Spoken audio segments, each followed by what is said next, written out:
How's it going, guys?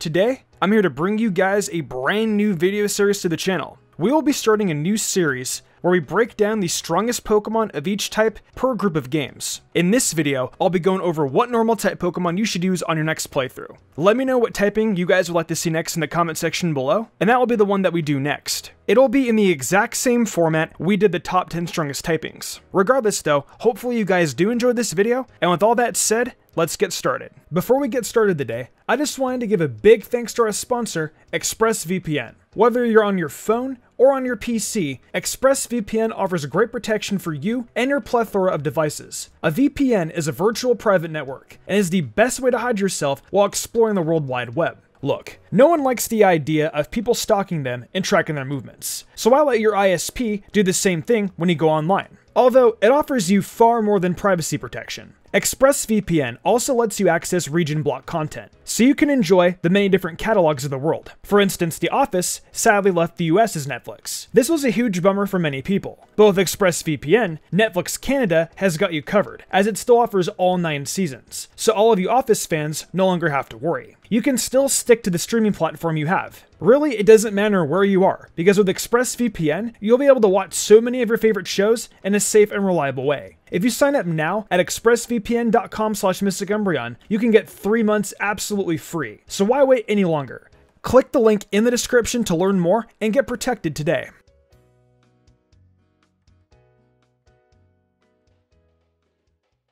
Starting off the list, we have the original region itself, Pokemon Red, Blue, Green, and Yellow. The best normal type for these games is none other than Snorlax, the behemoth of Route 12 and 16. While Snorlax doesn't have the luxuries of other normals, such as gaining Fly like Pidgeot, or having a high speed to get a better critical hit chance like Persian can, Snorlax has a wide variety of available moves in its disposal. Not only this, but with a combined special stat this generation, you have yourself a Pokemon that can abuse the move Amnesia to not only boost its offense, but its defense. Snorlax is easily one of the bulkiest Pokemon this gen, and this buff to attacks like Thunderbolt, Ice Beam, and many more is only more beneficial while spamming Amnesia to make yourself bulkier as well. Not only this, but Snorlax, similarly to other normals like Persian, has Payday in this gen, which can be used during your run to farm for money to buy Pokeballs or potions. Snorlax doesn't really struggle or thrive better or worse in any area of this game barring the Fighting Dojo, but barring the flying normal types, there aren't any who would necessarily handle this better than Snorlax anyway.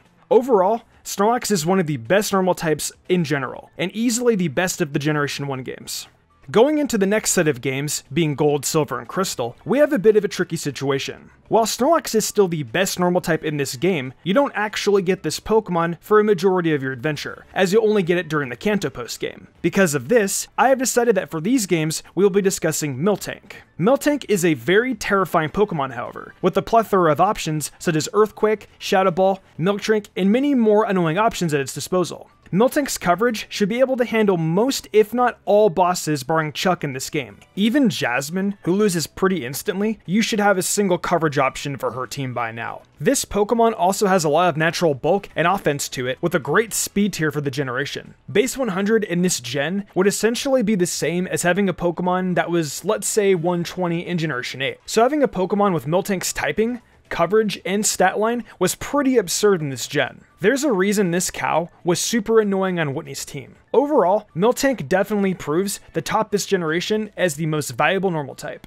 Now we'll be getting into probably one of the hardest generations to decide for a good normal type. Covering a strong normal option in Ruby, Sapphire, and Emerald was not easy. However, I think I found an option that I would say is the most valuable. For this group of games, we have none other than Slaking, who is taking our spot of the best normal type for the Gen 3 games. If you look at the Ruby, Sapphire, and Emerald Pokedex, it's pretty barren for valuable normal types. The only real contenders here were Swellow because of its role as an HM slave, Exploud because of its coverage and good offense and buff stats, or Slaking, which in my opinion, even with Truant in this gen, still trumps both. Slaking starts off at the top here due to a few key components, the first being its natural bulk. Even with Truant, Slaking is still able to chew hits from most opposing Pokemon in these games. Not only this, but similar to Miltank, Slaking has solid offensive potential too, with Slaking having a 160 base attack stat and 100 base speed stat. That's better stats than even Groudon, one of the cover legendaries of these games. The only factor holding Slaking back is its ability. Otherwise, this would arguably be a top Pokemon overall for the generation, let alone for normal standards. Sadly though, Truant does exist, which makes this a lot more debatable. However, I still believe it is at least better than the other normal options these games provided us. Also, if you're a Chugga Conroy fan, then you know all about the Nose Laser.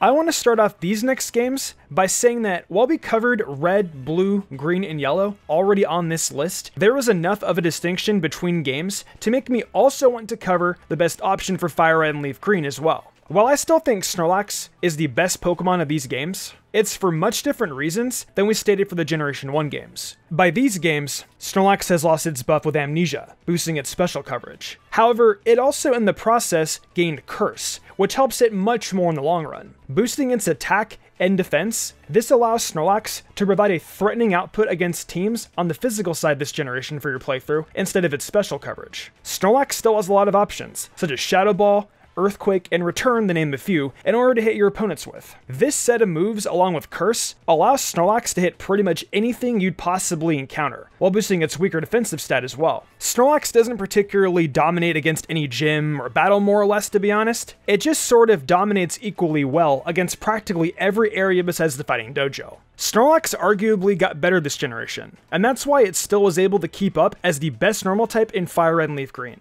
On to Generation 4, we now have our first dual-type normal making the list. Staraptor takes the cake for Generation 4, with a pretty dominant hold on this ranking.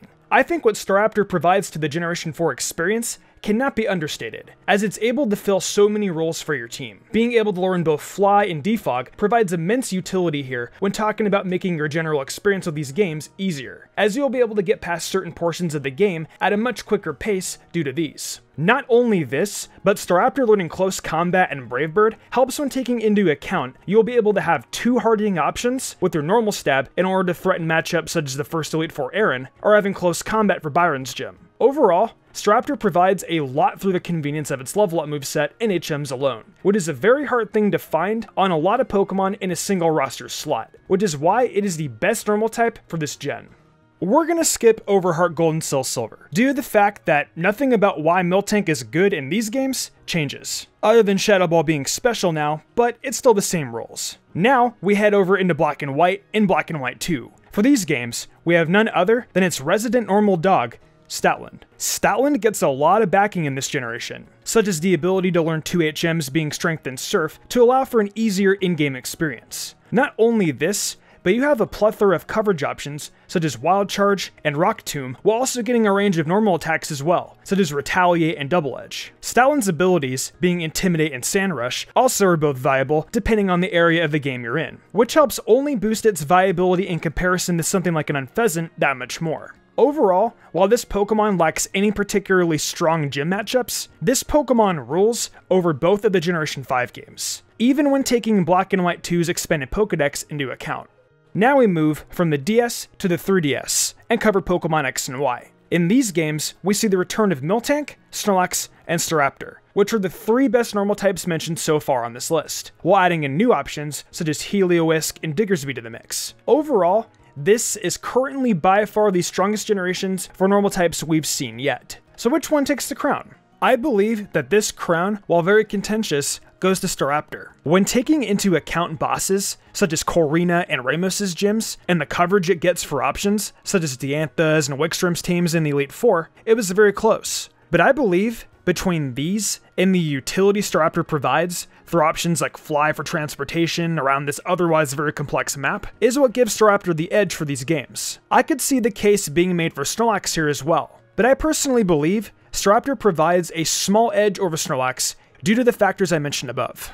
Skipping over Oras as well, for the same reasons as Heart Gold and Soul Silver, with again, Slaking only really losing options like Shadow Ball and its viable move pool, we have none other than Sun and Moon and Ultra Sun and Moon. Just like with Black and White 2, I will be combining these, because even with Ultra Sun and Moon's expanded dex, my answer here is also the same. The best normal type this generation, I'd argue, is uncontested Bewear. Being able to catch Stuffle on only the 2nd island is just great, as you'll be able to have this normal fighting type grow in your party into Bewear just in time for Olivia's Grand Trial. Even if you still only have a Stuffle here, that's fine, because by the third island, you'll certainly have evolved this Pokemon in order to truly devastate your opponents. Whether you're taking on Vikavolt or Togedemaru here on the first trial, you'll be able to either hit it with stab fighting attacks, for Togedemaru's case, or, by now, you should be able to go back to Melee C and get Rock Slide to help with Vikavolt, should you be playing regular Sun and Moon. Finally, before the E4, we have the Nanu trial, which, just like Olivia, should be a breeze, since that's a Dark-type trial, and barring Sableye, which can't touch you anyway, barring Power Gem and Fake Out. Literally nothing can wall your hits.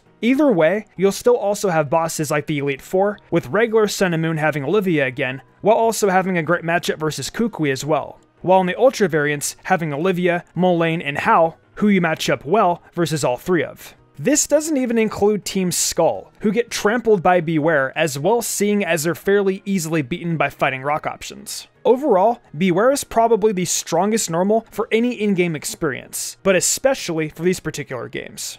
On to Let's Go, we have the best Generation 1 normal type making its third appearance on this list. Our current highest marking Pokemon on this list being none other than Snorlax, who yet again rolls over the matchups here. Just like in previous Gen 1 games, due to the lack of a fighting gym or a steel type gym, the only scary area of this game is the fighting dojo. Snorlax makes out best in these games out of any, however, since you can utilize most of its red, blue, and yellow options, such as Ice Punch, Fire Punch, and Thunder Punch, while also getting options like Play Rough to help make these games only that much more of a breeze. You can basically teach Snorlax whatever coverage you need for an upcoming battle, and it will claim several kills, if not sweep it in these games. Snorlax is truly a monster in this generation, which is why it claims its third appearance here on the list in the Let's Go franchise. The final spot on this list goes to the only Pokemon who can contend with Snorlax for the best in-game normal, being Bewear. Bewear makes a return here due to the amount of boss battles it smashes through. You find Stuffle pretty early on over on Route 5, right after the first gym, which, to be fair, will probably be on the bench until it evolves. Bewear doesn't truly shine until Gym 6, but for the later portion of the game, Bewear goes from a backseat Pokemon to a real threat. Regardless of your version of choice, you'll face a good matchup in the 6th gym, whether you're taking on Melanie the Ice Leader or Gordy the Rock Leader. As we go to Spikemuth, you also have yet another good matchup against Pierce, especially his ace being Obstagoon. Finally, as far as gyms go, you also put a lot of pressure on Raihan, who has 2 Mons weak to fighting, with Flygon and Sandaconda still able to be beaten pretty easily due to a lack of ways to reliably damage Bewear. Getting into the Champion Cup, we have Marnie, who barring Grimmsnarl has a bad time against Bewear. As well as Nessa's new team, you can at least Dynamax now. So fighting type Stab with Dynamax Bewear against her Gigantamax Dreadnought is actually pretty good. When fighting Raihan again, while the matchup isn't as easy to win, you still have, like Nessa, a free opportunity to Dynamax Bewear in order to muscle past Duraludon. Just beware of Torkoal and Turtonator, as especially if you're fluffy, they will hurt a bit. Overall, Bewear has too many good matchups to not make it the best option in these games. So that wraps up our list for the best in-game normal types for every set of games. Our leaders for best normals were Bewear and Snorlax. But let me know in the comments down below what normals you feel are the best when taking in-game into account. So with that said, thank you to everyone for watching the video. Huge thanks to my phenomenal team and the amazing art done each week by Danny the Demon. I couldn't do all this without them. If you all enjoyed the video and want to see more content like this, be sure to leave a like, subscribe, and hit that notification bell. Be sure to leave a comment too, as it really helps us out. I also do other content on my Twitch, where I stream Genshin Impact, Mystic Zora, where I do Pokemon Let's Plays and other gaming content, and of course Mystic Sage, where I do all anime content. Right now, I'm focusing on Inuyasha and Yashahime, so if you're interested in that, be sure to check it out. If you'd like to support me even further than that, check out my Patreon. Whether it's a $1 tip to get early thumbnail access, or the $10 tier to get cool Perler bead charms and a shout out. There's tons of reasons to join today. These lovely people did, and I thank them all so much for their support. It really means the world to me. I think I'm gonna wrap this up though. I'm Mr. Umbreon, and I will see you all next time with some more amazing Pokemon content.